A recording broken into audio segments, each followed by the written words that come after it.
I may have the strength to be alone, to see the world, to stand among the trees.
And give you all that's in my heart.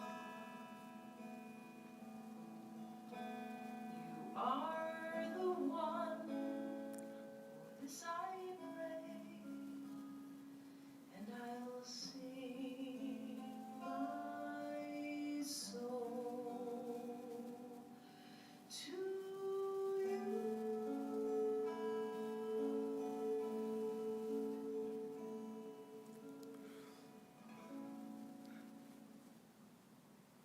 So Boker Tov and Shana Tova.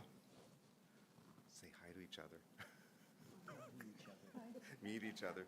You know, as a matter of fact, we're a small congregation, so what I'm going to actually ask you to do is I'll call out your names so we get to, even if you're far away, you get to know and see who's talking. This is way more of a conversational service than we would normally do, so I think it's really important that we engage as a community.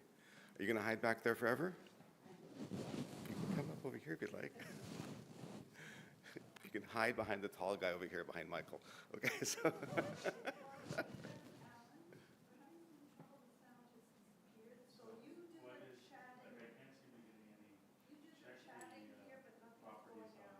Nothing's going on? Okay, so that means that, so let me know if that changes because we are. Okay, so see a little bit quieter, thanks. So you can still come up if you'd like. So I'm going to ask you all to introduce each other. I'm Rabbi Alan Finkel. I'm the Rabbi Emeritus, so I'm coming in to do the service. This is here for the high holidays. And you are? Jack Kennedy. Phil Spivak. Judy Iskowitz. Marla Schrag. Miriam Zaitman. Chana. Michael Eliff. Jean Travis. And somebody ran away on us already. So we'll introduce afterwards. So, you know, if you've noticed over the last couple of days, we've been spending time talking a lot about the the idea from the Dov Ber that there's many, many gates of prayer. He based that off the idea that came from the 12 gates of Jerusalem. He said there were 13 gates in Jerusalem, 12 were for the 12 tribes of Israel, and one for those who did not know which tribe to which he belonged.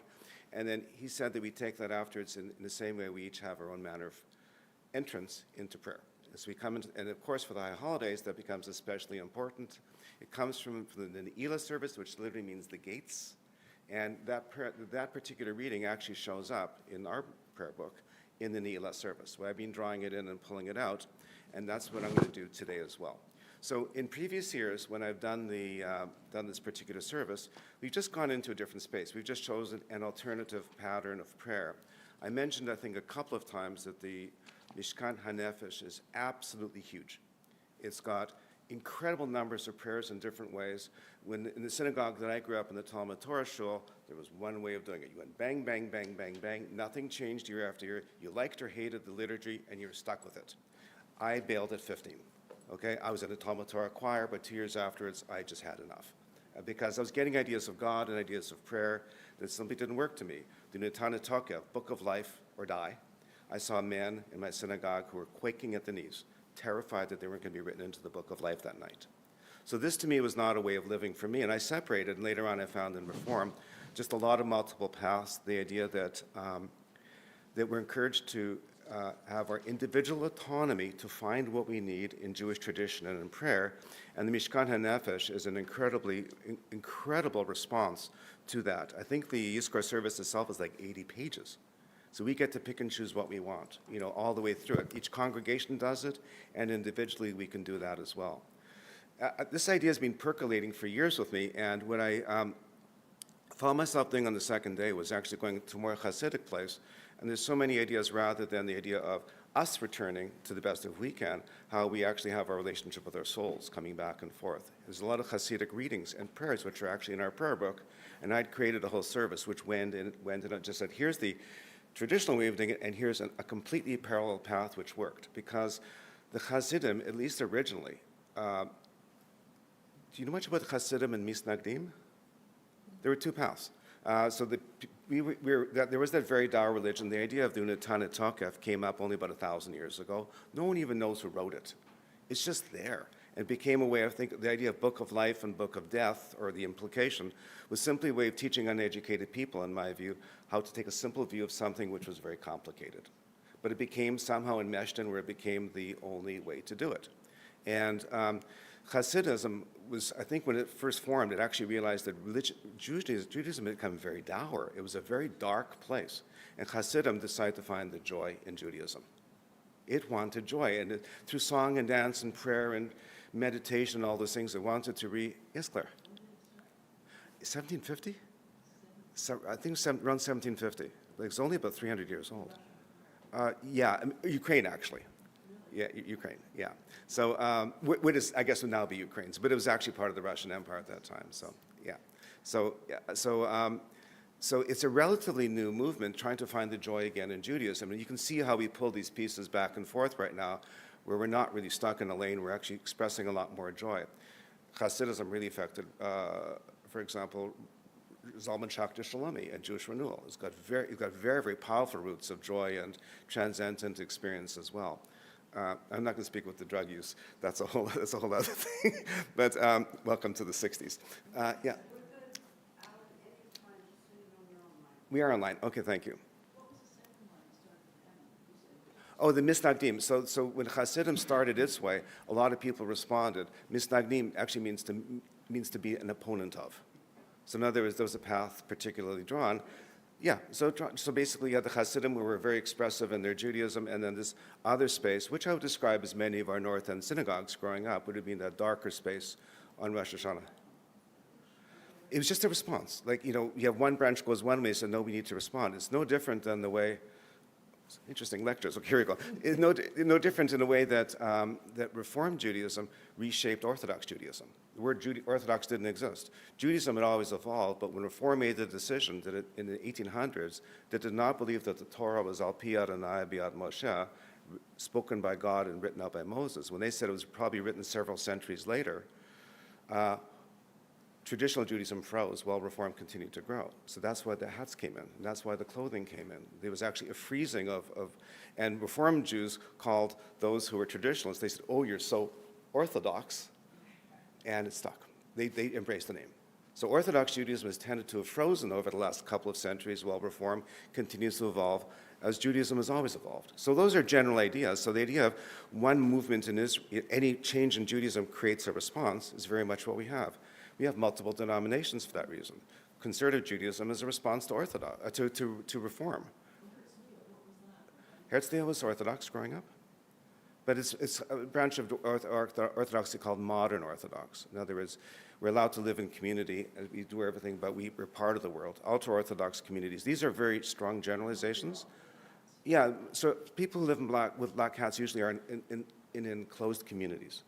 So they turn inward rather than outwards. For example, even in Winnipeg, you'll tend to see that the Orthodox communities are very aggressive in supporting community endeavors, whether it's philanthropy or other kinds of pieces, while the ultra-Orthodox will create their own schools, build a wall around, and turn inward. Okay, it's the world of the Satmar Judaism that you'll see in my unorthodox life, those kinds of ideas. So you'll see that, but that's the general play. So this also plays out here as well. So our prayer book in Reform actually embraces all these paths. And so what I'm going to do today is actually explore a number of options with you. Hannah.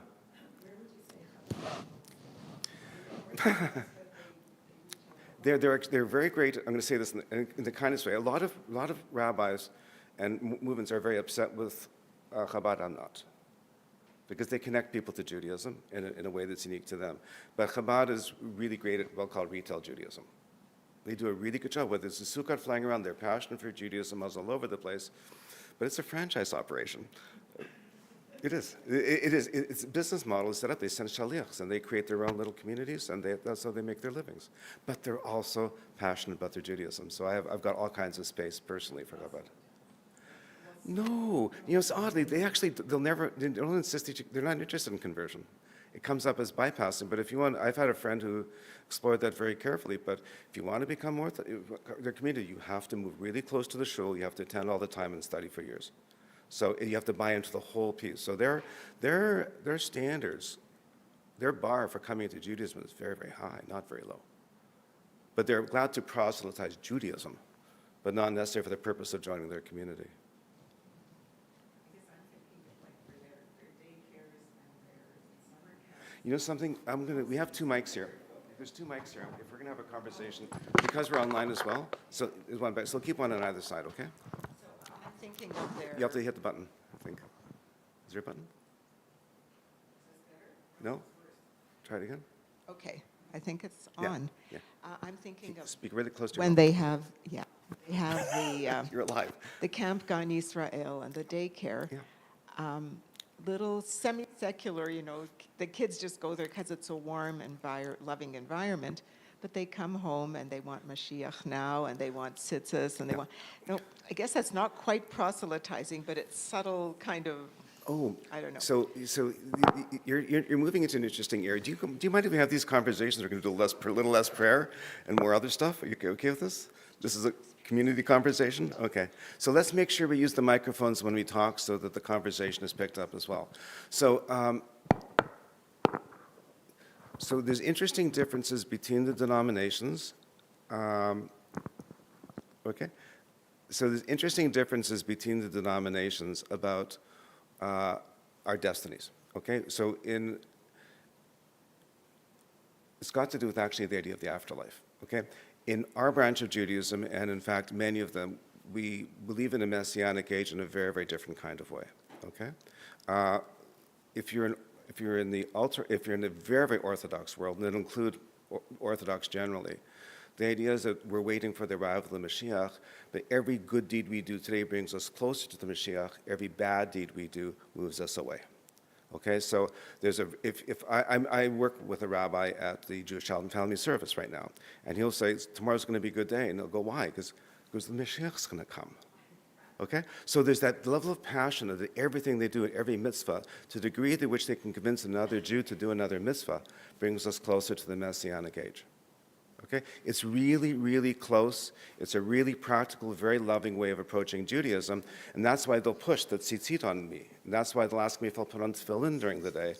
Getting another Jew to do another small task, which is in the Torah, it brings the Mashiach together. Reform took a different view 200 years ago, and you're going to see the spectrum between the two. I'll just finish the question. Thank you. You'll see.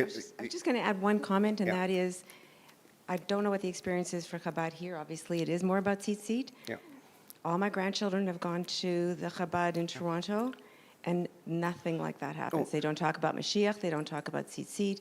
There's none of that. It's just a warm, loving Jewish environment. I agree with you. My kids went to preschool in that area too. I'm just talking generally about when we're talking about what their purpose in their lives are, is to basically bring Jews in some way, sooner or later, with always a smile and gentleness. I've never seen a push. You know, they're just as happy to see you say yes or no, but at least they're trying. Okay. When I've been in New York, people are pushing little booklets on me near Times Square. And they're just happy to give them to you. They don't want money. They just want to pass out the message of Judaism to them. So I look at it as a very, very loving. I think all the branches of Judaism are loving. I look at that one as, Chabad in particular, is very loving. If you go to Israel, you start to see darker stuff, okay? Where men will spit on girls on a bus who aren't wearing a dress, you know, that kind of thing. So, and I'm not sure how Jewish that is in terms of our values, but I'm not going to judge them on that. I'm just describing what works for me and what doesn't. So reform, just to fill off the question that Hannah brought up, is that Reform takes the view that we are interested in the Messianic age, but it's a world of peace and harmony. We're less concerned about the arrival of the Mashiach. The Mashiach, by the way, is very different in Judaism than it is in Christianity. It's somebody who has the capacity to help us restore a third temple in Jerusalem. It's really simple. It's not particularly religious. It's not particularly religious. Bar Kochva described himself as a Mashiach, and we said, sure, fine, because if he wins, and very often they say they're likely to be military, they're likely to be charismatic, they're likely to be righteous, but it's the person who can deliver us the third temple. So they're not the Son of God. Those ideas of Christianity are not Jewish ideas. Okay, those are very, very different understandings of a Messiah. So we look at the Messiah as literally as a messenger or a deliverer of a third temple. And by the way, we have no problems with Jesus, who may or may not have described himself as a Messiah, but we say he wasn't simply because there wasn't a restoration of the temple, of a proper temple life at that time. So we don't dismiss him. We just say there are criteria for what we will know them when the Messiah comes by the results. Okay, not by the affirmation. We'll go along for the ride. If it works, that's great. And if it doesn't, well, I guess he wasn't. We'll wait for the next one to come to try. Microphone? Didn't Lubavitch consider Schneerson a Mashiach? The Mashiach? Like, that's kind of... Yeah, I'm just... I'm sorry to focus on them, but yeah, but I think it was probably as close as you can get, but the reality was that the promise wasn't delivered. And that, by the way, you know, it's an interesting area, but I'm just getting into the conversation of what Chabad was and what we are, okay? So in Reform, we tend to look at ethical monotheism as the center. It's all, not necessarily about religious practice, ritual practice is about absolutely following the way of life the Jewish way of life that's in the Torah.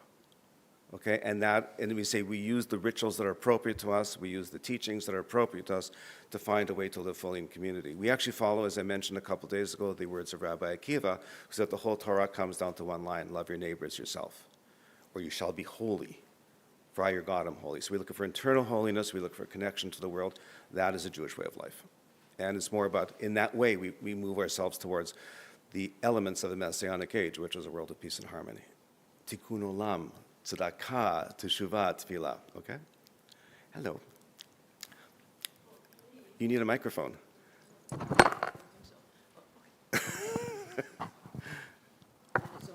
Hello? It is. Hello. Well, Hi, to Claire. me, as I've been coming here for the last 10 years, especially the last 4 or 5, I've seen an evolution of what life should be. And love your neighbor and know why, and ethics. I see ethics as the in what Scripture is showing, and how people in community react with one another. So I'm very impressed with that. And I think I can see how that would be interpreted as the Messianic age, because growing up, I heard that the Jews were waiting for somebody like Christ to come down and either convince people or say this is the way it is. Well, what you're saying is society can be influenced by Judaism's ethics that has been shown all through history. Those who follow it, that it's a form of evolvement, if that's such a word. Yeah, Anyways. thank you, Claire. I'm going to take out the Matovu prayer right now out of the service, because that's actually what it's all about. The Matovu prayer is said every morning, and it's said by an outsider who's watching the Jewish way of life. Matovu alecha Yaakov, how beautiful are your tents. And it's not about the tents and the prettiness, it's actually about the way of life that an outsider observes. He was sent there to curse the Israelites, he couldn't do it, and instead he blessed. And so it's a reminder to us of exactly what you're saying, that what we do really affirms our place in the world, and why we do it is actually really, really important, because we do influence the world. As I said yesterday, we're small and we're getting smaller, but Well, our impact is still we're punching way above our weight class. Yeah, What we have here. yeah. Thank you. Phil.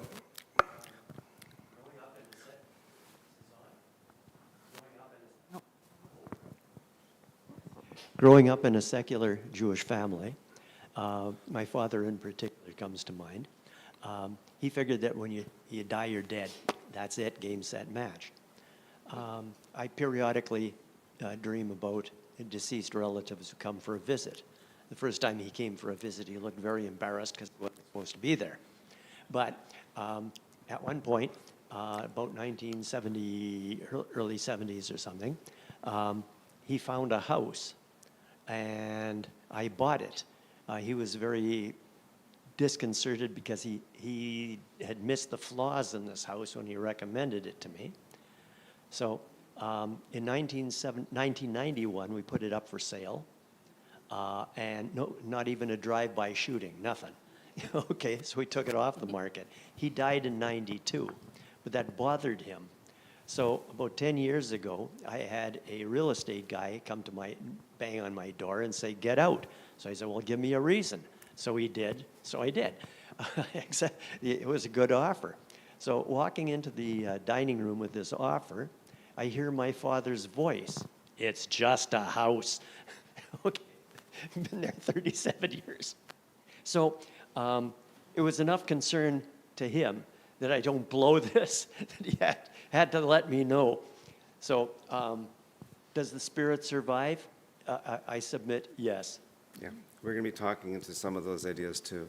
I'm going to continue on right now with another reading by Rabbi Rami Shapiro. It's called Hineni. And by the way, these first two readings, both the prayer that we did beforehand and by Debbie Friedman and this one, are going to be tying into these of talking to God. I'm going to talk about something later on called Hitbodedut. Does anybody know what Hitbodedut is?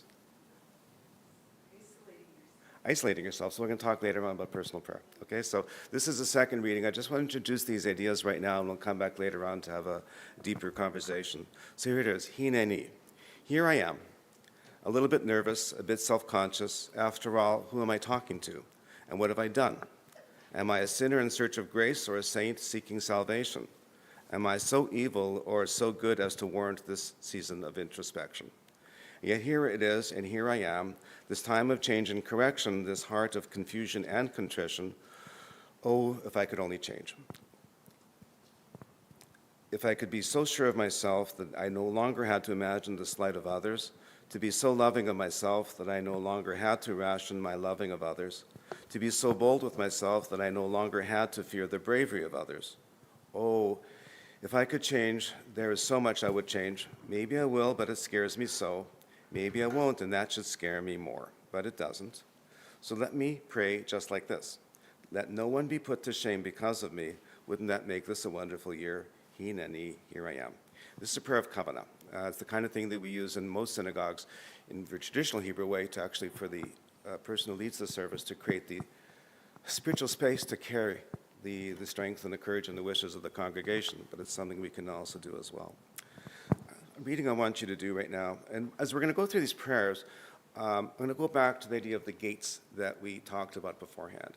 And many of the prayers actually have very, very different themes behind them. So we're going to talk about the prayer very briefly. We're going to do the prayer and have a very, very brief conversation around them, just to realize how many different facets. Think of a jewel with 1,000 faces, and how many different facets there are within our prayers for what we can pull out by ourselves.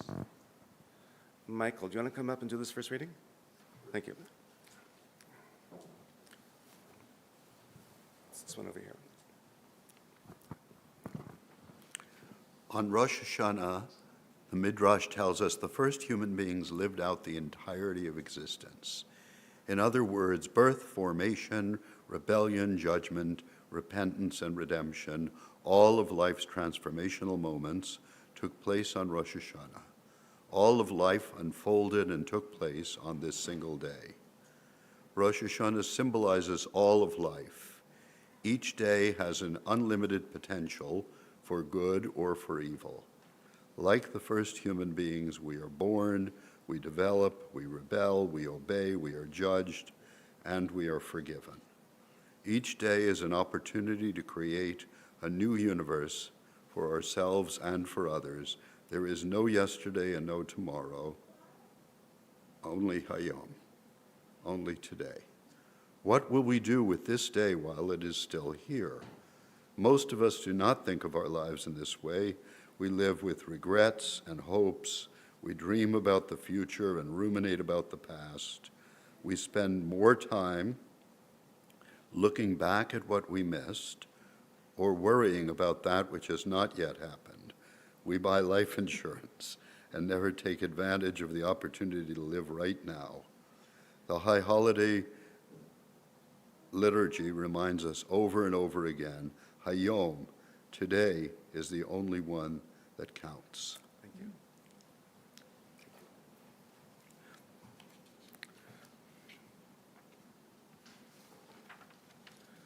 So here have the idea of Hayom, which are going to come up momentarily with the Modeh Ani. I'm going to continue with another reading that comes along the same way as well. By the way, if you take a look at the reading that Michael just did, he was talking about the idea of creation, that every day we're created again. And that's very much tied to the idea of Modeh Ani, which is the idea, thank you, God, for returning my soul to me every morning. The idea. Could you just speak a little slower and louder? Slower and louder. I've never been told that before. So it's funny. When I'm up there, I'm going, okay, slow down. Commas matter, periods matter, 3 dots matter, and dashes. That's the way I write. So, yeah. And breathing is important too. Yeah, so we're going to talk about the Modeh, we're going to sing the Modeh Ani prayer shortly, but it's about the idea that comes from another Kabbalistic idea, a Kabbalah idea that our souls leave us at night and they come back to us in the morning, and God gratefully gives us back to us again. Literally is a spiritual death and a reawakening every morning. We're reborn into new life, and we're given the idea of exactly what Michael talked about, Hayom. That today is a new day. What we did yesterday matters. We own it, but we have every opportunity to create a new life and to celebrate the joys of this particular day. And we thank God for the faith that God has in us to take when He returns the soul to us. So I'm going to do another reading. It's on page 107. It's called You Are Wrapped in Light. As the creation story begins with God's commandment, let there be light, so our morning service begins by associating the divine with light. This verse recalls the first radiance of creation as well as the miracle of new light every morning. The sunlit heavens are envisioned as God's garment, revealing the divine glory while concealing its essence.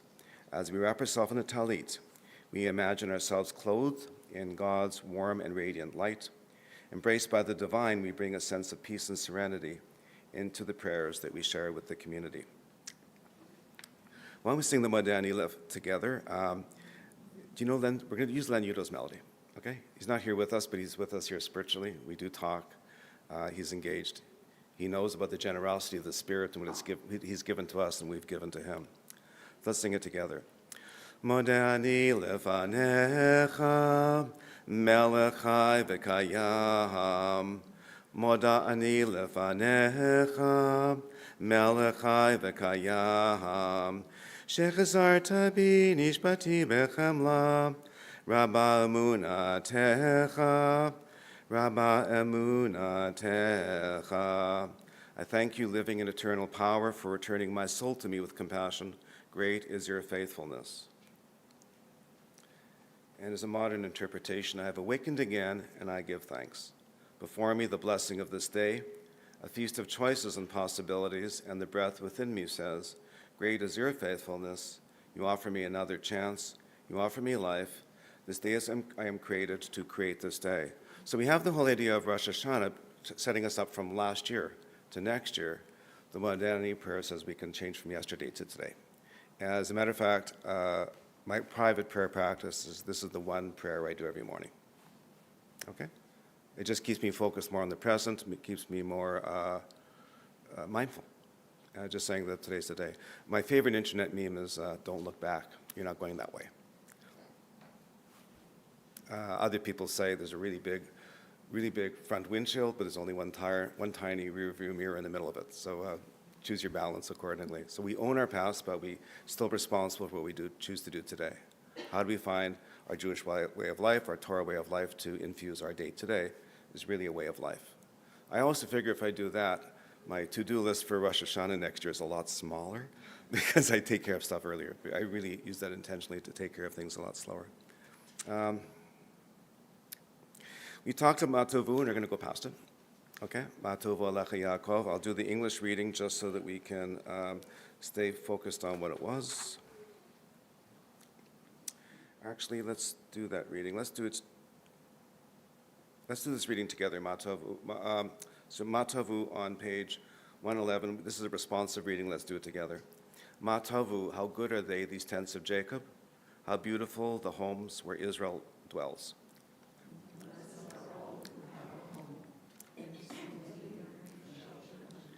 And blessed are we who share this house, which shelters us, where we belong.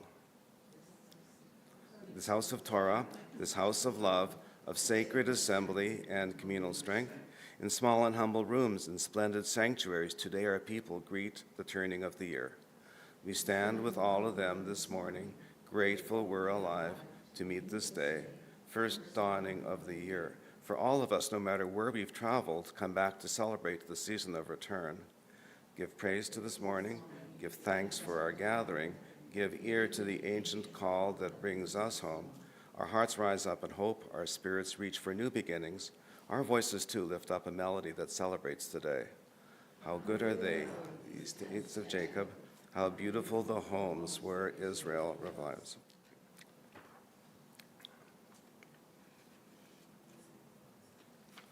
I'm jumping, there's many, many pages in this book, like I said, so give me a moment here. Elohai neshama shenatati bi v'tohara li. Pure, my God, is the soul you gave me. You formed it. You shaped it. You breathed it into me. You keep it safe within me. Someday, when the soul returns to you, I will find a place in eternity. But as long as spirit breathes within me, I place before you my thanks. Eternal, my God and God of my ancestors, creator of all creation, sovereign of all souls. Baruch atah Adonai asher beyado nefesh kol chai, v'ruach al kol basar ish. We give thanks, we give you praise, Adonai. All life is in your hand and in your care, the soul of every human being.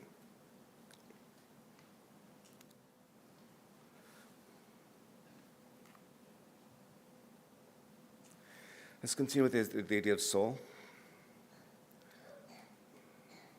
Of course, you know, the Jewish tradition about soul is that God breathed life into our nostrils. But the idea is that our soul precedes us, we are given our bodies for a period of time, and that our soul will continue on afterwards. So the idea, of course, is how do we find a way to express that godliness that is actually within us because of the great gift that we are given.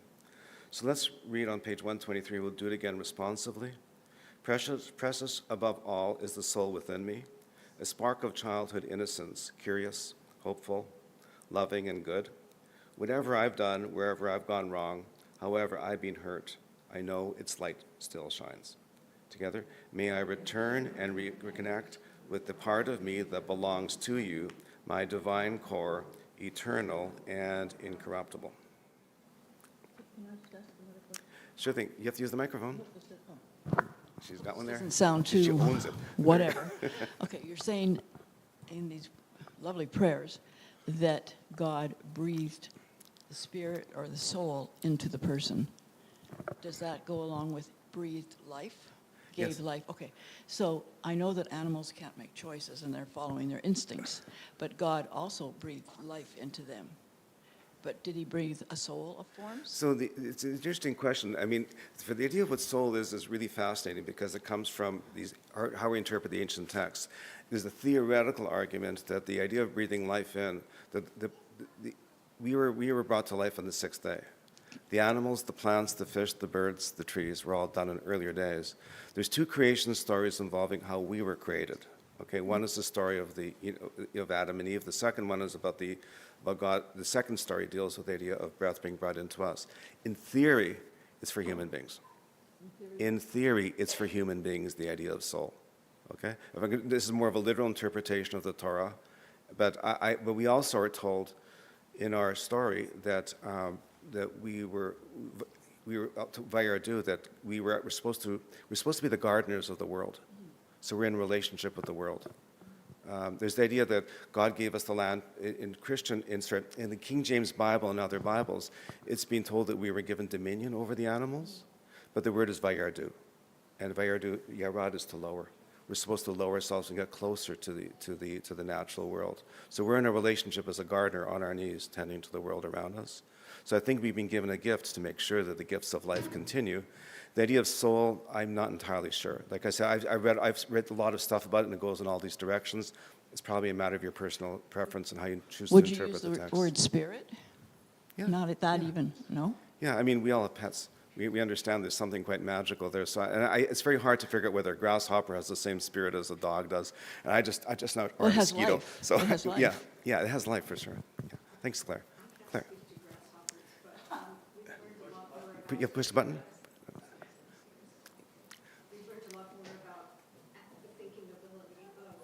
You have to bring them much closer to you.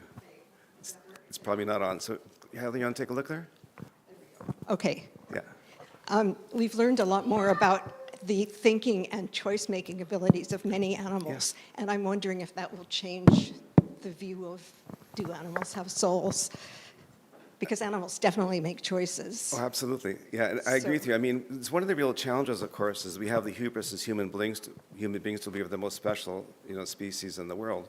But the interconnectedness, we cannot survive with all those other species and the relationships Absolutely. we have and the ecosystems that are there, predators and prey, and I think, yeah, I'm inclined to agree with you. I know that we've been given special gifts, but I think with those great gifts, we have much greater responsibility. Right, but I'm just saying that we have a much different view of animals than maybe 100 years ago. I am inclined to agree with you. You know that Judaism had no place for pets and dogs?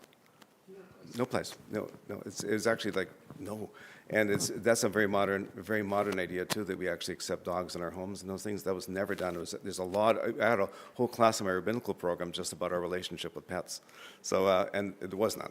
So, I mean, even my Orthodox grandmother had a cat because she had mice. So, and I grew up saying cats. I grew up believing told pets aren't Jewish, a Jewish thing. So aren't a Jewish thing. So there's somebody else had a question. Thanks, Michael. Thanks. Is this on? Yeah. I was going to tell a Zen story. It's one of those smart aleck student talking to the master stories. Yeah. He says, "Master, we are told that at some time the rocks and the trees and the animals will all become enlightened. Is that so?" And the master says, "You don't have to concern yourself with the rocks, the trees, and the animals. You need to look at when you become enlightened." Thank you. Thank you. So where are we now? There's a nice reading here called Why. And it's about really they were actually surrounded by miracles. Okay, and another way of looking at the world around us. I think it comes back to inferentially what you're describing, Michael, as well. Why? Why make so much of a miracle? Who makes much of a miracle? As for me, I know nothing else but miracles. Whether I walk the streets of Manhattan, or dart my eye over the roofs of houses towards the sky, or wade with naked feet along the beach just in the edge of the water, or stand under trees in the woods, or talk by day with anyone I love, or sleep in the bed at night with anyone I love, or sit at the table at dinner with my mother, or look at strangers opposite me riding in the car, or watch honeybees busy around the hive of an August forenoon, or animals feeding in the fields, or birds. or the wonderfulness of insects in the air, or the wonderfulness of the sundown, or of stars shining so quiet and bright, or the exquisite, delicate, thin curve of the new moon in May, these with the rest, one and all, are to me miracles. To me, every hour of the light and dark is a miracle. Every inch of space is a miracle. Every spear of grass, the frames, limbs, organs of men and women, and all that concerns them, all these to me are unspeakably perfect miracles. And I'm wondering, Jean, if we're getting to some of the ideas that you were talking about there, about if they're not spirits, there's certainly miracles that are in our lives. So, yeah. So we have 5 blessings to come up right now, and these are prayers that are come out of the morning prayers, and you can get a sense too. These are actually really powerful Jewish themes, every one of them. So let's do these all together, okay? Both in Hebrew and in English. Baruch atah Adonai Eloheinu melech haolam shasani b'tselem Elohim. You are the source of blessings, Adonai. Your great power made me in the image of God. Baruch atah Adonai Eloheinu melech haolam shosani ben or bat chorin. You are the source of blessings, Adonai. Your great powers endowed me with human freedom. And of course, we're talking about freedom to make any choice we want to make. What we do and don't do, every moment of our lives. Baruch atah Adonai Eloheinu melech haolam shasani Yisrael. You are the source of blessings, Adonai. Your great power has made me Yisrael. Baruch atah Adonai Eloheinu melech haolam ozer Yisrael b'gvura. You are the source of blessings, Adonai. Your great power gives strength to Israel. We're talking about Israel here. We're talking about Am Yisrael, the people of Israel, and every one of us activating our lives as Jews. Baruch atah Adonai Eloheinu melech haolam oter Yisrael b'tifara. You are the source of blessings, Adonai. Your great power crowns Yisrael with glory. I have a reading here. Hello, Claire. You have to, no. Not yet? It should have some numbers showing up on it. Hello? There we go. Okay. Hello, Well, Claire. just from what we were discussing, to me, indigenous, their rituals are something that not everybody understands or wants, but the indigenous around the world, they believed that. Yeah. That was the essence of their God who is a creator.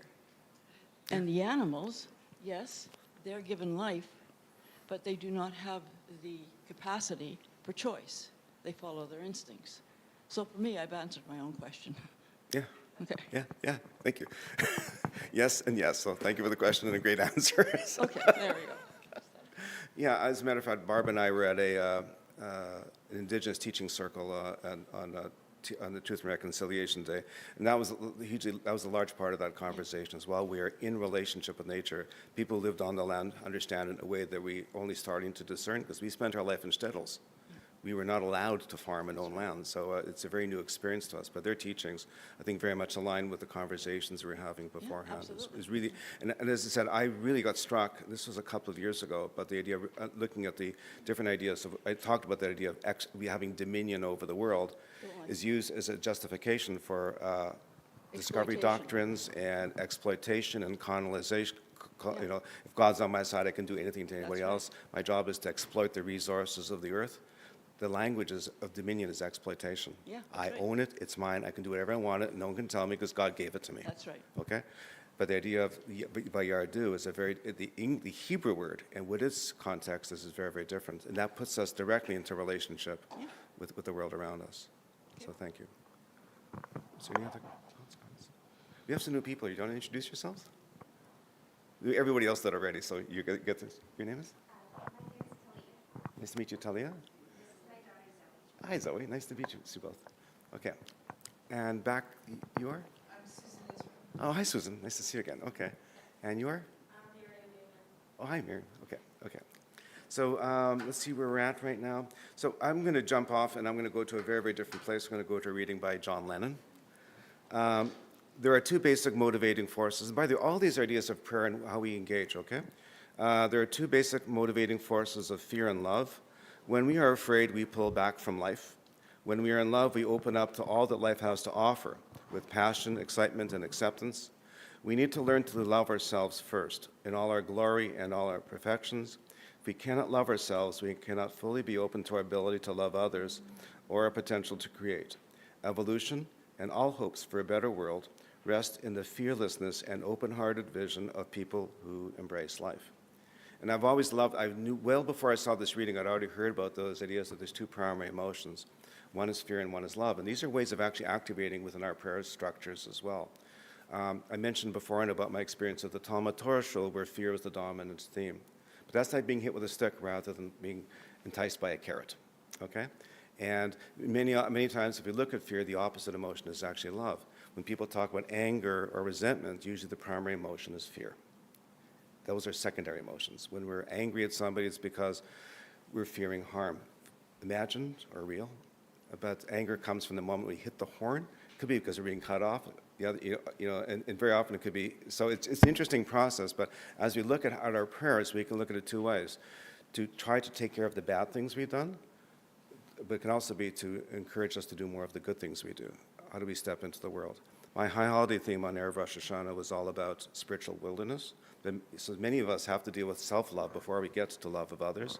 But for many of us who are already comfortable with ourselves, we can lean a lot more into the ideas of really connecting to the world in more meaningful ways. It's expressing more love. Not doing it because we have to, but because we really want to do it. So it's finding the kavanah, and finding a kavanah from a positive space rather than from a negative one. Again, different ideas of how we move into personal prayer when we read through our liturgies and find what we need and move forward from that. Let's go to Hashivenu. I think you all know this prayer. If you know how to do it in rounds, it's even better. Again, we're just moving to different ideas of prayer through the high holiday themes. And again, it's interesting, the language here, it's such a common prayer, is dealing with soul. It's not dealing with actions anymore. It's got to do with reconnecting to the core of what's in us and realizing especially that that was a gift of God to us, okay? It's opening up an inside gate rather than a gate to the outside world. So if you know Hashivenu, Janet, you're here. You want to start and get us going in rounds as well? We'll start. She's good. Come closer, you're a friend. No. Okay. She's good. Okay. Hashivenu, Hashivenu, Adonai Elecha, V'nashuva, V'nashuva, Chadesh, Chadesh, Yameinu Kekedem. Return again, return again, return to the land of your soul. Return to who you are, return to what you are, return to where you are born and reborn again. Hashivenu, Hashivenu, Adonai Elecha, V'nashuva,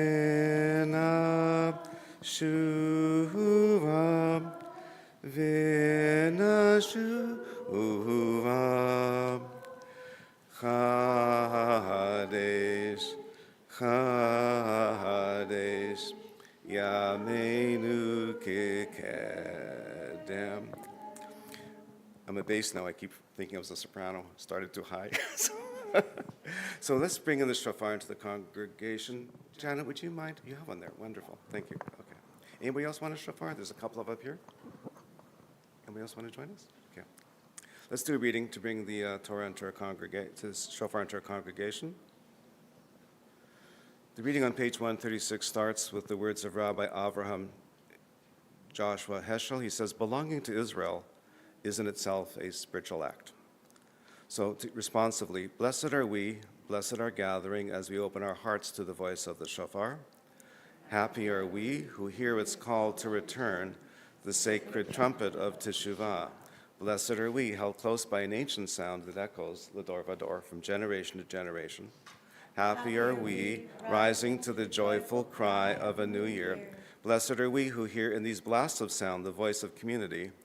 Happy are we who know its embrace, its seasons of celebration, its quest for connection and purpose. Holy is this gift of community, and blessed is the act of belonging. Shema Yisrael, HaKadoshah b'shofa'at b'kol. Hear, O Israel, the divine abounds everywhere and dwells in everything. Its faces are infinite, its sources fuses us all. The many are one. Tikiyah.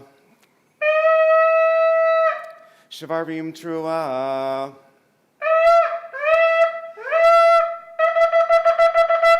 Tikiyah.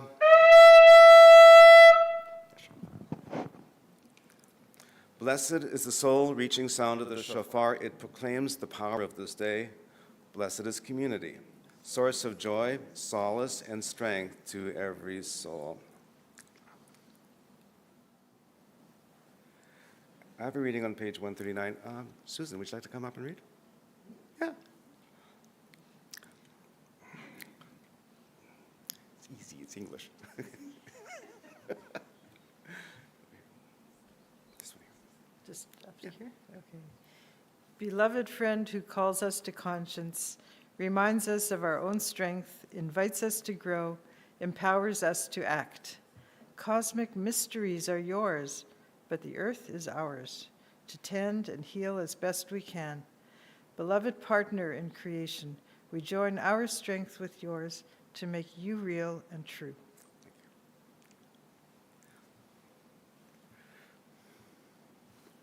So let's stand for Baruch Hu.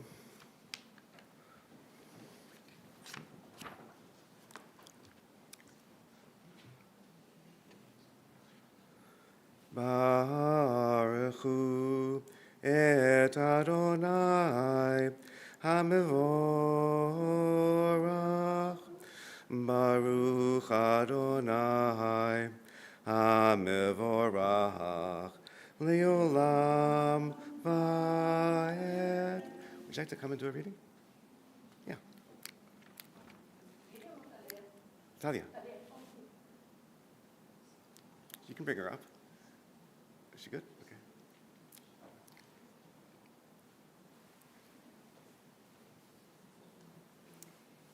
Hello, sun in my face. Hello, you who make the morning and spread it over the fields, and into the faces of the tulips, and the nodding morning glories, and into the windows of even the miserable and the crotchety.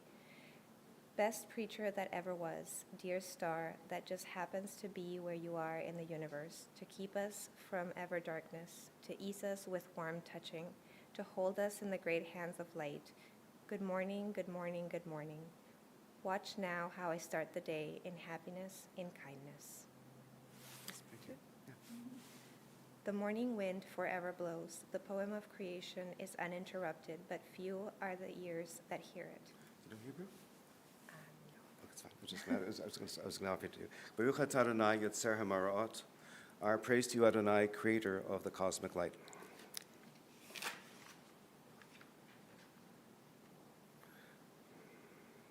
Every reading we'll do responsively. I am the blossom pressed in a book, found again after 200 years. When the young girl who starves sits down to a table, she will sit beside me.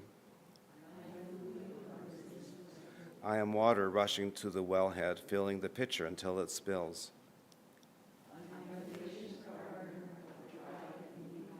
I am the stone step, the latch, and the working hinge.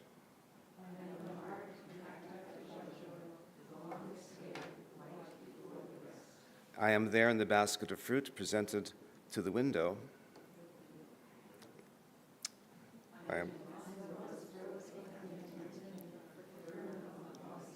I am the one whose love overcomes you, already with you, when you think to call my name.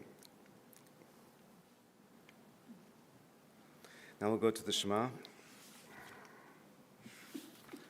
Shema Yisrael, Adonai Eloheinu, Adonai Echad, Baruch Shem Kavod, Malchuto Leolam Vaed. Please be seated. Miriam, would you like to do a reading for us? This is an alternative reading on the Shema. Miriam? Oh, that Miriam. Sorry, I'm going for the new ones. You. Yeah, just two Miriams. Miriam, I'll always find you. You know that. Yeah, this is an alternative reading for the Vahavta. When will you open your soul to me? When will you speak your mind? Can you love me? Will you take my words? Take them with you, teach them in sunshine, teach them in kitchens. Make these words psalms. Make them stories and philosophy. Repeat them until they are music. Wrap yourselves inside the sounds. Write these words and keep the writings close at hand, or better yet, know them by heart, to gaze upon them with mind's eye, to carry them wherever you go, as your prayer at night, most important words you speak in the morning. And when you're not sure you can love me, remember the narrow place, Mitzrayim. Remember, everything still depends on our love.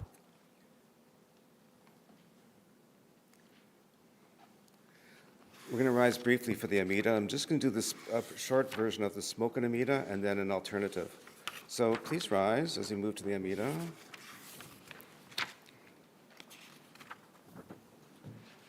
Baruch atah Adonai Eloheinu v'Elohei Avotenu, Elohei Avraham, Elohei Yitzchak, v'Elohei Yaakov, v'Elohei Sarah, v'Elohei Rivka, v'Elohei Rachel, v'Elohei Leah.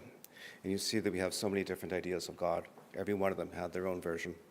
You are the source of blessing, Adonai, our God and God of our fathers and mothers, God of Abraham, God of Isaac, and God of Jacob, God of Sarah, God of Rebekah, God of Rachel, and God of Leah. Imagine a beautiful mountain spring, pure and clear, full of freshness and power. It descends from the highest peaks, flowing down to water the floor of the valley. So it is with the souls of those who came before us. The beauty of their lives still flows down to their descendants, renewing our will, restoring our faith, giving us the power to act as they did, inspiring us to reach higher, to grow in strength, in courage, in generosity. And so we are taught. Give us a moment.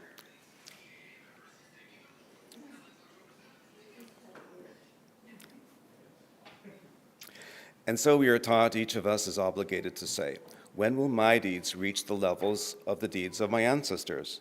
Let us cherish what we've learned from beloved family, friends, and teachers. Their memory comes to us as an inheritance, an ever-flowing stream of goodness and blessing. Let us drink deep and remember. Please be seated.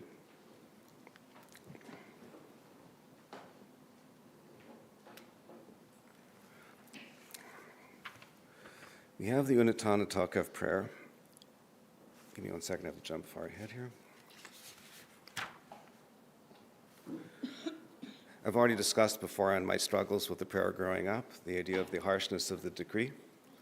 So I'm going to present an alternative idea. Yeah, here we go. Let us embrace the day in its holiness, for this day is the throne of goodness and power. And I'm going to go to a reading by Pablo Casals. And it's his idea of how we can approach the times we're in and the year ahead. Each second we live is a new and unique moment of the universe, a moment that was never before and will never be again. And what do we teach our children? We teach them that 2 and 2 is 4, and that Paris is the capital of France. When will we also teach them what they are? We should say to them, do you know what you are? You are a marvel. You are unique. In all the world, there's no other child like you. And look at your body. What a wonder it is. You may become a Shakespeare, a Michelangelo, a Beethoven. You have the capacity for anything. Yes, you are a marvel. And when you grow up, can you then harm another who is like you? A marvel. You must cherish one another. You must work. We must all work to make this world worthy of its children.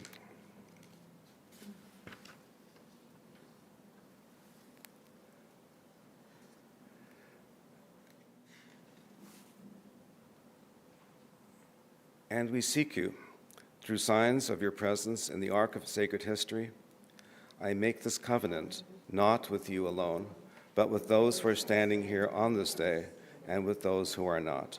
God of ages past and future, God of this day, as you were with our mothers and fathers, be with us as well. I have another reading here. It's really a question of affirmation about our uniqueness. I'd like to do this together responsively. It's called Each of Us Has a Name. Each of us has a name given to us by God and given to us by our father and mother. Each of us has a name given to us by our stature and our way of smiling, and given to us by our clothes. Each of us has a name given to us by the mountains and given to us by our walls. Each of us has a name given to us by the planets and given to us by our neighbors. Each of us has a name given to us by our sins and given to us by our longing. Each of us has a name given to us by our enemies and given to us by our love. Each of us has a name given to us by our fast days and given to us by our craft. Each of us has a name given to us by the seasons of the year and given to us by our blindness. Each of us has a name given to us by the sea and given to us by our death.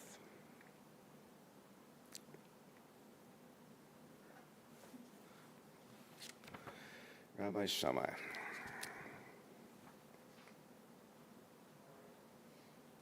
It's interesting. Rabbi Shammai was kind of like the opposite of Hillel. These were Zugot, a pair of, and Hillel was the humanist, and Shammai was the strict constructionist. If you think even the way we look at constitutional documents, Hillel was the one who breathed life, and Shammai was the one who said, no, you got to do it in this very, very tight way. But there's one interesting comment that he makes, which is really held out through time, and it goes as follows: say little and do much. Let me fetch you a morsel of bread, said Abraham to his guests, but instead he gave them a sumptuous meal. Rabbi Eliezer said, this teaches us that righteous people promise little and deliver much, while the wicked promise much and deliver nothing.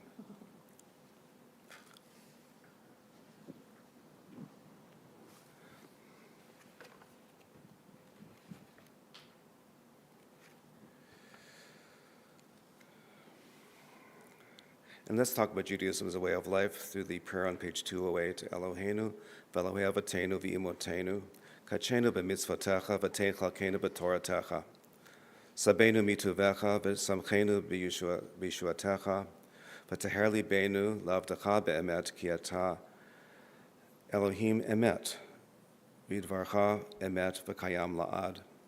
God who is ours, and God who is of our fathers and mothers, lead us to holiness through your mitzvot. And may each of us find a portion of Torah that is ours. You bestow such goodness. Teach us to be satisfied and to know the joy of your salvation. Help us to serve you truly, with purity of heart, for you are a faithful God whose truth stands forever and together. Baruch atah Adonai, melech al kol haaretz, mekadesh Yisrael, v'yom hazikaron. Our praise to you, Eternal One, whose power pervades all the earth. You bring holiness to the people of Israel and to this day of remembrance. We do want to do a prayer for peace. This is always how we end the Amida. Let's do the Shabbat version, because the other one's a quartet, and I'm here by myself. So. Only the lonely. Yisim shalom, tova uvracha, chen v'chesed v'rachamim aleinu, v'yal kol Yisrael, Amecha, Barcheinu Avinu kulanu ke'echad be'or panecha. Ki ve'yor panecha natata lanu Adonai Eloheinu. Please take a moment for personal meditation on peace.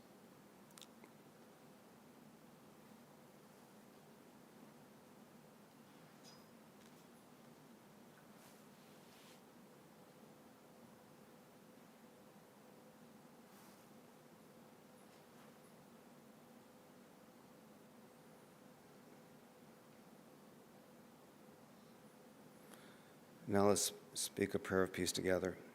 Let the pursuit of peace and justice be our highest good, and may all people make peace their responsibility.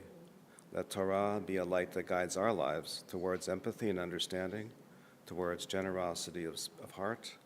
Let peace be our passion, chief among our prayers, every season of the year, every hour of the day. Baruch atah Adonai, aseh hashalom.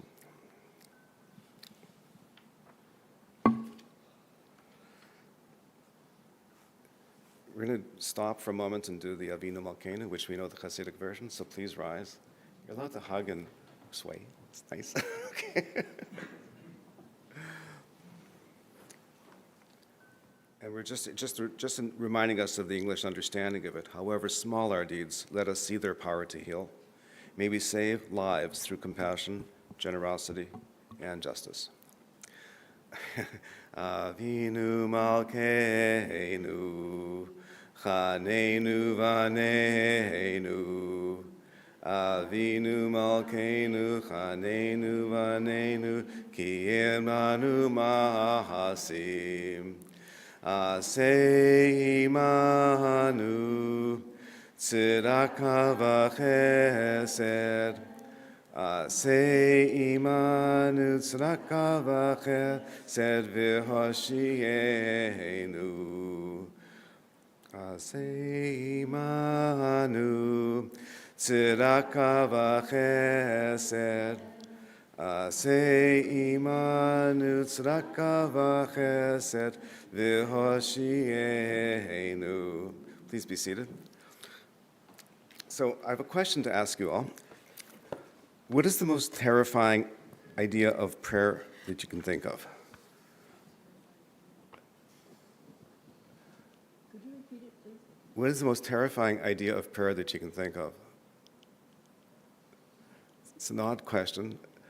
That God might be listening. That God might be listening. How about the idea of trying to pray by yourself and finding your own words? Can you imagine talking to God spontaneously by yourself? I think we do in our minds. Do in our minds, yeah. So how about doing it out loud? What would that feel like? Terrifying. It's interesting because, we're so used to the ideas of structured prayer. And meditations, of course, allow us to kind of do that wandering and to pull ourselves back in. But can you imagine actually going out and having an hour-long talk to God?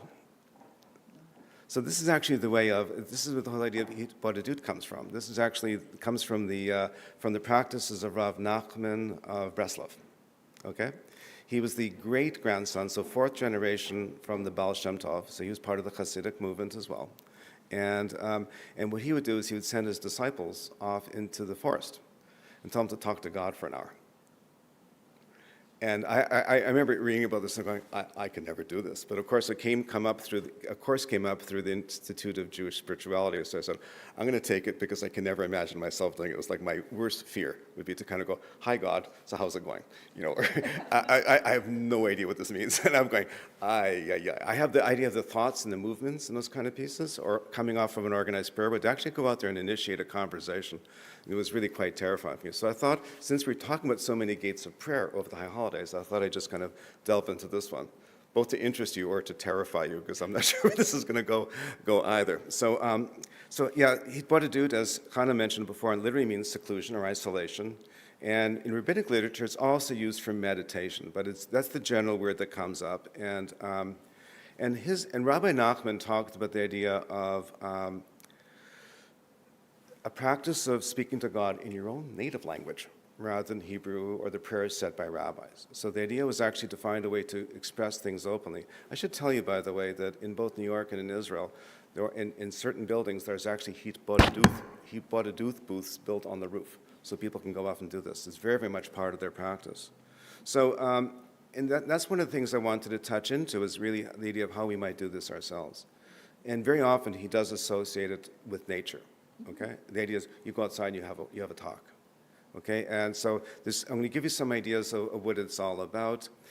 First of all, in their practice, Breslov practice, suggests that you find a set time and place to do it. You know exactly when you're going to do it. And some people might be at nighttime before they go to bed, other time in the middle of the day, during a coffee break or a lunch. He says if you do go outside, where more modern ideas right now is wear eye things or pretend to have ear pods, because when you're talking to yourself out loud in public, people can think you're really weird. So there's ways to get around this thing, but literally it's going out and having a conversation. So and the key is he talks about the idea of consistency is important. I think we're talking about the idea of creating daily habits, just like we do with prayer, but creating that kind of same kind of day. I'm creating some of the framing before I get into the details. We're getting to the hows before we get into the whats. And he talks about often creating the idea of a beginning ritual. It's, there's many ways of doing it. You may be just thanking God. You may wash your hands. You may thank God for the opportunity to talk to God. So you come in creating a covenant, we're like, hey, guess what? So it's starting the conversation with some purposefulness, knowing that's where we're going to go. By the way, I've tried this, and I'll tell you at the beginning, it's really, really hard to do it for 3 minutes. And very often, that's one of the things that I was taught, was start really small and build it up a minute at a time and develop your tolerance for it. But it might just be a conversation like, hi, God, I'm really glad to be in your life again and that you're here beside me. I've had a really weird day. I'm not sure what I should do about it. It's literally using the words out loud is a lot different than the drifty pieces we have when we have thoughts. And you start having these conversations, not expecting answers, but creating space. You might want to think of it as almost like an oral journal that you're writing to yourself over the course of your day. It may be feelings, it may be circumstances, frustrations, anger, joy, resentment, anger, gratitude. All those things can become part of those prayers, but the idea is that we speak them out loud, not necessarily seeking answers, but just having that spiritual engagement. It reminds us in many ways that we have, even in Reformed Judaism, we talk about having 3 covenants. We have a covenantal relationship with God, we have a covenantal relationship with Torah, and one with Israel. And here we're trying to make sure that we just connect to our spirituality every day, and it's just another way of doing it. So what we can talk about is anything you want. We can describe our hopes and desires. We can ask for help with big issues or the mundane tasks of daily life. You can focus on your relationship with God, your relationships with other people, your work, or your efforts at self-improvement, or whether they're going well or not. You can talk about the state of the world. And really, there's nothing too big or too small to talk about for Hitba to do it. And I will say, as I said, it does feel awkward to speak aloud, especially when there's no one there and no one's answering back. But I think what happens is when we talk, we start to get greater clarity. Things start to come to the surface. We start to see ourselves doing things more than one day in a row. We start to realize those are the issues we need to confront. Don't forget, the general idea is that God helps those who help themselves. So this is the work we do on ourselves rather than praying in an unfocused way.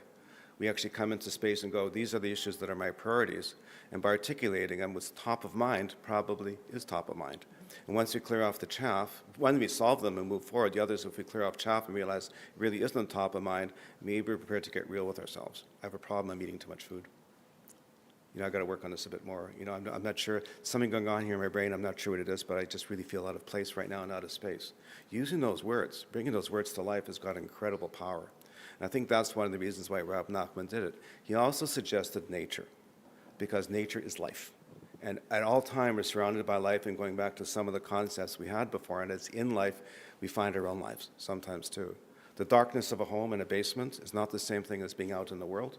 And it's in that space we realize that we're actually part of a greater thing, and that we're part of it, not necessarily on top of it. We're part of the biggest world as well. So there's a couple of conversations that come up here too. There's some barriers that we have to deal with as well. There's obstacles to it. I get bored, right? I can get bored. I got nothing to talk about. I can't believe I'm going to do this again. I got nothing going on. So they talk about a couple of things to look at. One is to talk to God like you're talking to a good friend.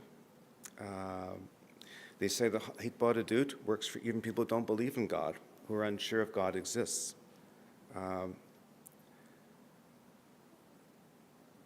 you can always ask for help. And if you're not sure what you're asking help for, if you don't express the idea that you need help, you're never going to seek help. So that idea is really getting in contact with the most important things that are going on in our lives. And he says at the end, when we finish, we also create a ritual for closing. So as we step into that space with a ritual of opening, and it may be an expression of gratitude or something else, but we actually close off the conversation. So it's not just open-ended stopping at 18 minutes. We actually have a particular routine we establish at the end too. If we're outdoors, we may look up at the sky, the sun, the stars. Just have that moment there where you kind of express the appreciation that we're part of this greater universe. And by the way, one of the things that is talked about in heat bodhitude practice is that if you have some things coming up, and they come up again, write them in a journal. There's no reason you can't take that practice and make it part of a daily practice to own and hold the spaces that you need. So if you have problems with obstacles, just start off with the list of things that you appreciate about yourself. Just start off with a positive list. Just start off, you're not sure where to go. Just start to go, I'm really grateful I stepped in, I really helped somebody today. I reached out to my mom and I kind of went against my grain. I did something I really didn't want to do. I helped somebody today. Or it could just be who you are as a parent or as a friend or as a lover or as a child. Or, and express the gratitudes and the things that are in your life, that you're part of this congregation, whatever those things are, find the space to do that. And the second thing that Rabbi Nachman recommends is talk to a part of your body. It's very weird, but he says, express support for each limb and ask for its cooperation in leading an ethical life. For example, you can speak to your eyes and say something like, thank you for serving me so well and making sure I find my way. We're a team, and I'd like to support you to see the good in people, to let go of the overly critical ways of seeing. Or legs. We're going to build our strength up to run the 10K. I don't think you talk about 10Ks then. And it's going to be great. And while we're at it, let's respond quickly to anybody in need. Let's run to be of service wherever we can. So these are many of the ideas of Heat Lam Dut. I encourage you to do them or not. It's just one of the many, many gates of prayer that we've been talking about over the holidays.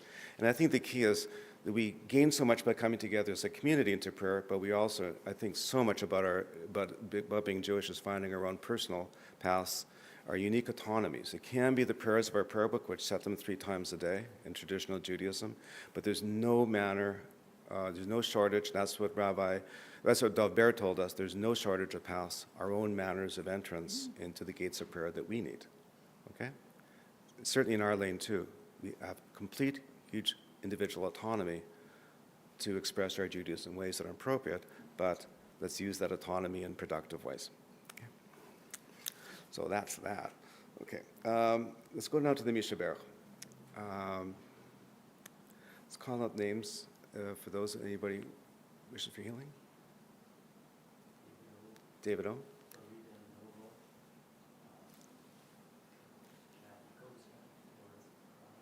Amen, amen.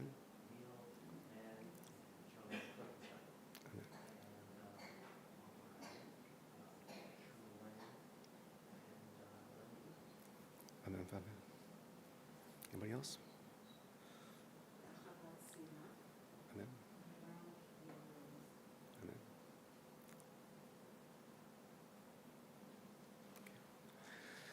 Let's do the Debbie Friedman Mishaberach, which is on page 245. Mishaberach Avotenu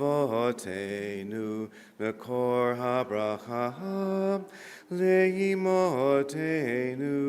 May the source of strength, who bless the ones before us, help us find the courage to make our lives a blessing, and let us say, Amen. Mishaberach imotenu Mekor HaBracha Lavotenu. Bless those in need of healing with refuah shalema, the renewal of body, the renewal of spirit, and let us say, Amen. Miriam Saitman, you want to take this next reading? Come up. Yeah. We're going to go to a prayer for our congregation, which is on page 270, if anybody's following the book.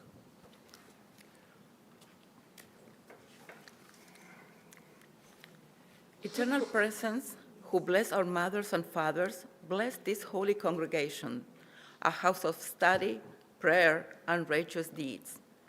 Together we give thanks for our leaders, those who learn, teach, and uphold the Torah, inspiring others to learn, teach, and uphold the Torah.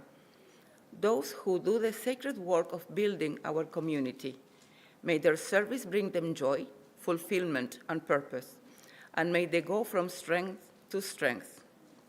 For our members, diverse in age, interest, and background, Jews by birth, Jews by choice, and those of other faith who joined with us, all who offer their time and talent, their love and commitment.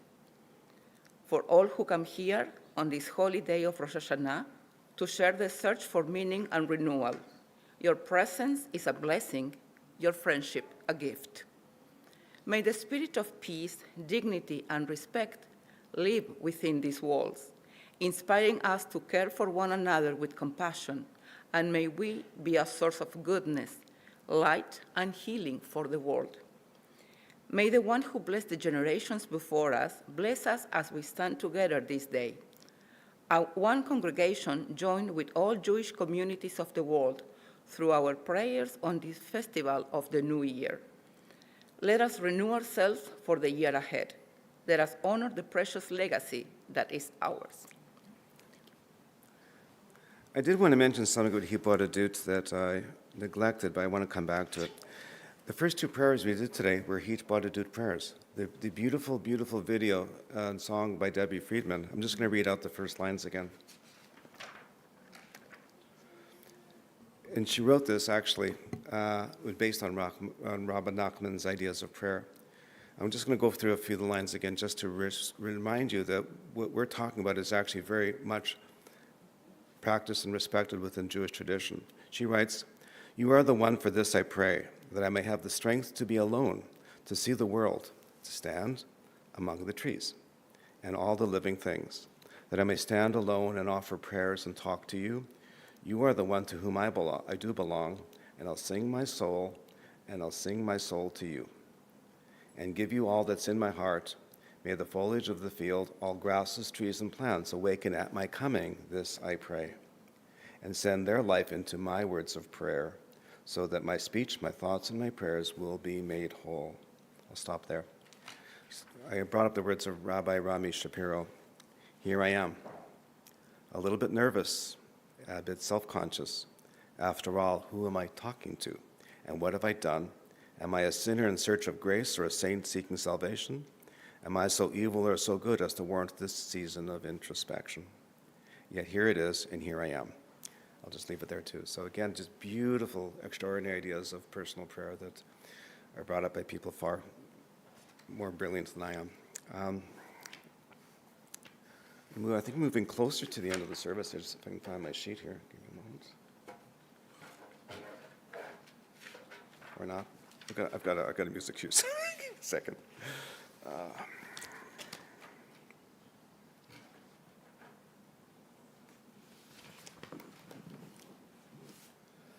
Let's stand for the Aleinu. I'll go up and open the ark.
stay standing to move toward the Rosh HaShanah.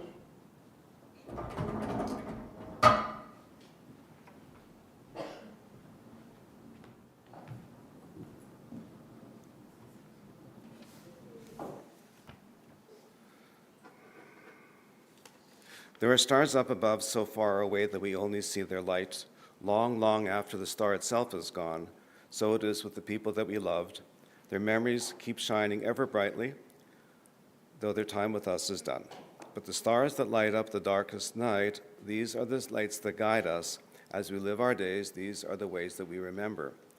So our thoughts turn to loved ones whom death has taken from us in recent days, and those who died at this season in years past. Our hearts open as well to the wider circle of loss in our community and wherever grief touches the human family. Zichronon livracha. May their memories be a blessing in this new year and always. And again, as my hand passes by you, feel free to call out the names of those you're thinking of.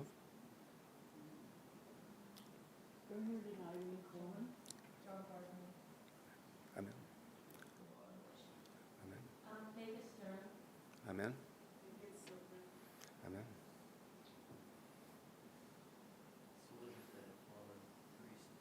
Amen. I'll add the name of Joanne Greisman, who passed away from our congregation, who passed away within the last 30 days. Anita Frischler, child Shoah victim. Michael Levinson, a past rabbi at Temple Shalom. And in the last month, we've lost another former rabbi in our congregation, Rabbi Carla Friedman. And within the last year, we lost our first rabbi here at Temple Shalom, Rabbi Jerry Steinberg. Together, let us do the Mourner's Kaddish. Yitkadal, v'yitkadash shemei Rabbah, v'yalma divrach hirutei v'yamlich malchutei, v'chayechon u'v'yamechon, u'v'chayei d'chol beit Yisrael, ba'gala u'v'zman kariv v'imru amen. Yehei shmei Rabbah mevorach, le'alam u'lalmei almaya, yitbarach v'yishtabach v'yitpa'ar v'yitramam v'yitnaseh, v'yitadar v'yitaleh v'yitalal shmei d'kudesha b'richu, Le'ela min kol birchata v'shirata, tushbechata v'nechemata, da'amiran bi'alma v'imru, amen. Oseh shalom,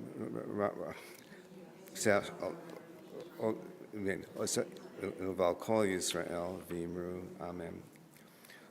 Shalom b'imromav, hu yaseh shalom, aleinu v'al kol Yisrael, al kol yoshvei tevel v'imru, amen.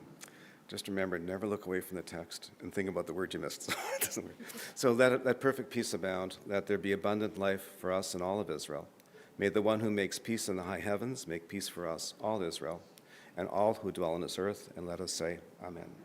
May the source of peace bestow peace on all who mourn, and may we be a source of comfort to all who are bereaved, and together let us say, amen. I think we're going to have some announcements. Judith. Please sit down. We always have announcements. There used to be someone in the congregation who used to sing about the announcements. I won't go that far. It's great to see all of you here, some new faces, some faces I haven't seen in a long time, and some faces I saw yesterday. It's wonderful. And I'm about to upend something. For anybody who will be here with us on Yizkor and wants to have a name read of a loved one who's passed away between last Yom Kippur and this Yom Kippur, there should be a list out in the foyer. There was this morning. If you would put the name on the list in legible print or writing, so Ruth, who's going to read it, can actually read it, that would be great. So anybody you'd like. I want to thank Alan. I want to thank Steve and Evan and Janet for being here. And I want to thank the police officer who came by this morning to tell us that they were upping the patrols around all of our congregations for the high holidays. So I think it's an important thing that that be done. I also want to thank all the people behind the scenes, particularly our office staff, Cynthia, who really puts out a lot at this time of year.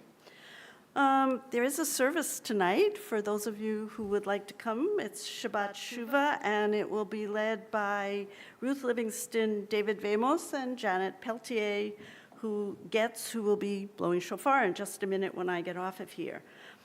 Two things happening this Sunday. I see one person who would qualify. Welcome. We're having a brunch for people in their 20s, 30s, 40s. You're welcome to bring your daughter if you want. We have another family who'll probably be bringing a couple of young kids. So feel free. It's totally free. It's just people in that age group having some bagels and sitting and chatting. And it's the first of, we hope, an engaged group. And our next event will be in November. We're having a trivia night, but that's for young and some of us who are a little grayer and a little beyond that age group. But I'm sure those younger adults will be way better at trivia than I will. So just turn up at 10 o'clock on Sunday morning, and we will be here. Evan, you can talk to Evan if you want. He's one of the organizers, and he is in that age group, unlike me. I don't want to talk about everything going on October the 7th, but I will point out just two events. One is at the University of Manitoba at noontime. They are having a commemoration. It is not a rally. We've been told definitely don't bring flags, don't bring placards, don't bring anything. It is simply commemorative. Just turn up at the main building on campus. And there is the big community celebration at the community center starting at 5:30. I'm sure Miriam has lots of information, as do many other people. Uh-oh, I can see. High holidays begin again with Kol Nidre next Friday evening, and of course continue all day Saturday, October the 12th, and we will be breaking fast together at the conclusion of Nila, my very favorite service for anyone who read this month's bulletin article. I've even convinced Alan that it's the most meaningful. And it was the influence of his theme this year. You may have noticed a bunch of bins which are beginning to overflow in the entryway. If you are coming to the synagogue between now and the end of Simchat Torah, basically the end of the month, we're collecting food for Jewish Child and Family Services. We're collecting bedding and linens for Sleep in Heavenly Peace, a group that makes beds for children who can't afford their own beds, toiletries for seniors at Deer Lodge. We have one of our board members who is a resident at Deer Lodge and said many of the people there can't afford their own toiletries. Horrible thought, I have to say. And we are collecting gently used clothes for Main Street Project, and those of you who know about our lunch program, we also make lunches monthly for Main Street Project as well. And finally, I want to just wish you all a happy, healthy, and hopefully peaceful year in 5785. Are we going to break bread? No, we're not going to break bread? Okay. Yes, you may. Could I add a Go. PS? In terms of October 7th, in Israel, many groups, some of you may know this, are not going to go to the government observance because they feel the government failed them. And there are going to be alternative services on the 6th online. If anyone is interested, from noon to 1:30 on Sunday the 6th, you can go to either New Israel Fund Canada or JSpace Canada or Peace Now, Canadian Friends of Peace Now, and sign up and go to that. It's from 12 to 1:30. Thank you. I just want to add, if you've, Judith has mentioned a number of the events over Yom Kippur. If you want to continue and study, we have a study session on 3 o'clock on Yom Kippur afternoon. And I'm actually stretching wider on this one. In this particular prayer book, the Mincha service, the afternoon service, is filled with sprinkling of the idea of study of midot, which is character traits. And what I'm going to do is do a whole hour on that before the service starts and provide you with resources as well. Again, different ways of protecting to prayer and meditation and mindfulness in your lives. So there'll be a very specific hour pulling off on midot at 3 o'clock that afternoon.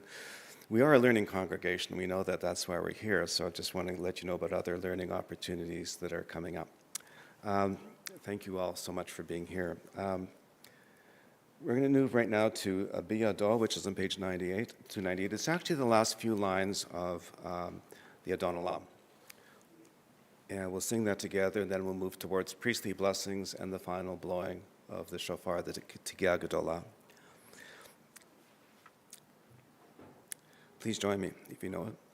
Biyado avkidruchi, be'edishan v'ha'ira, ve'imruchi geviati, Adonai li v'lo ira, ve'imruchi geviati, Adonai li v'lo ira.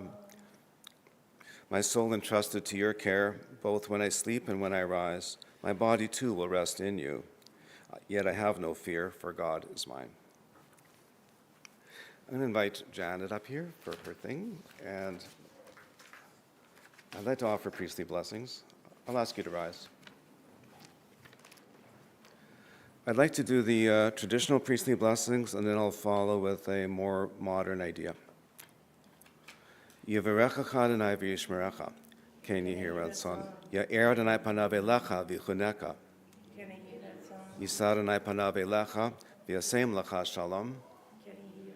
May God bless you and protect you. May it be so. May God's light always shine upon you and be gracious to you. May it be so. And may God favor you and grant you peace. May it be so. And now, some more blessings. May God bless you with strength and courage when you need it most. May God's luminous presence shine upon you and those you love, and be with you on your journey. May the infinite source of blessings grant the precious gift of peace and enable you to be a blessing for others. And may the unspoken prayer of your heart be answered and fulfilled.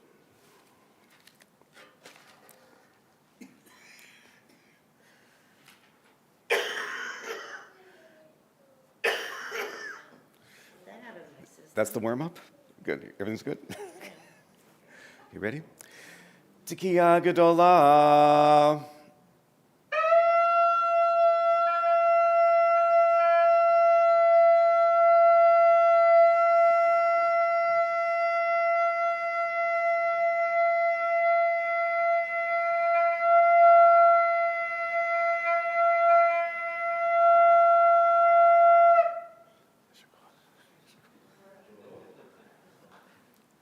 May you be inscribed and sealed for a good year. Shana Tova.